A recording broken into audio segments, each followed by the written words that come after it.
Hydrocarbon में गलनांक और प्रोथनांक किन किन बातों पर निर्भर करता है, इस तरह देखिए कितना बेहतरीन सवाल पूछा जा रहा है। मैं आपको बता दूं, मेरा केमिस्ट्री का बैच है, आप यकीन नहीं मानोगे, किताब उठा के देख लीजिए, मैंने ये सब चीजें पढ़ा रखी है कि बॉइलिंग पॉइंट फ्रीजिंग पॉइंट पर कौन कौन सी चीजें इफेक्ट डालती है। सवाल देखो कितना प्यारा पूछा गया है, ये 12/12/2025 का सवाल है और 28% लोगों ने इसको गलत कर रखा है। मैं आपको बता दूं, अटेम्प्ट ही देखिए कितने परसेंट, 45% लोगों ने अटेम्प्ट किया और 28% लोगों ने गलत किया। सवाल क्या बोला जा रहा है, सवाल तो पढ़ते हैं, मैं दूसरी लैंग्वेज में सवाल लेके आया हूं। किसी भी समजातीय श्रेणी में जो आणविक द्रव्यमान होता है उसमें जो वृद्धि है, वृद्धि से क्या चीज इंगित होती है, आणविक द्रव्यमान में वृद्धि होती तो क्या होगा। तो ध्यान रखना, जब इसकी कंप्लीट थ्योरी पढ़ते हो तो 3 पॉइंट पढ़ने होते हैं कि नंबर ऑफ कार्बन बढ़ाते हैं तो क्या होता है, तो नंबर ऑफ कार्बन बढ़ाने से ध्यान रखना बॉइलिंग पॉइंट बढ़ता है।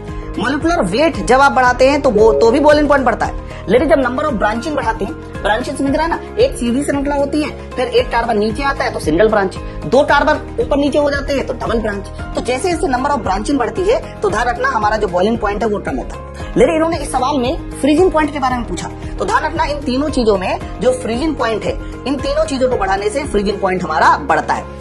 तो आप लोगों को बॉइलिंग पॉइंट और फ्रीजिंग पॉइंट के बारे में ये तीनों बातें क्लियर होना चाहिए, तब आप इस सवाल को लगा पाओगे, जो कि मैंने बहुत पहले पढ़ा भी रखा था। सवाल देखो क्या था कि समजातीय श्रेणी में आणविक द्रव्यमान में वृद्धि पे क्या होता है। तो जब आणविक द्रव्यमान में वृद्धि होगी, मॉलिक्यूलर वेट में वृद्धि होगी, तो बीपी और AP boiling point freezing point दोनों बढ़ेंगे। तो आंसर इसका हो जाएगा option number A, increase in melting point and freezing point. बाकी बचे पॉइंट भी आप लोगों को अच्छे से तैयार होना चाहिए। कैसा लगा कॉन्सेप्ट, नीचे मुझे कमेंट करके जरूर बताएं। 2026 में सभी रेलवे एग्जाम के लिए आप मेरा साइंस स्पेशल बैच ज्वाइन कर सकते हैं। इसको ज्वाइन करने के लिए इस नंबर पे कॉल कर लीजिए, माई पर्सनल एप्लीकेशन को डाउनलोड करके सिर्फ 599 में कंप्लीट बैच ज्वाइन कर सकते हैं। बैच की खास बात क्या है कि 2019 से 2026 तक के सारे प्रीवियस ईयर क्वेश्चन मिलेंगे आपको, क्लास क्वेश्चन पीडीएफ बाइलिंगुअल मिलेगी, जो भी कॉन्सेप्ट होगा वो नीट एंड क्लीन होगी, न्यूमेरिकल अप्रोच बेस्ड मिलेगी, फिजिक्स केमिस्ट्री बायोलॉजी को मिला के 160 घंटे प्लस क्लास होगी।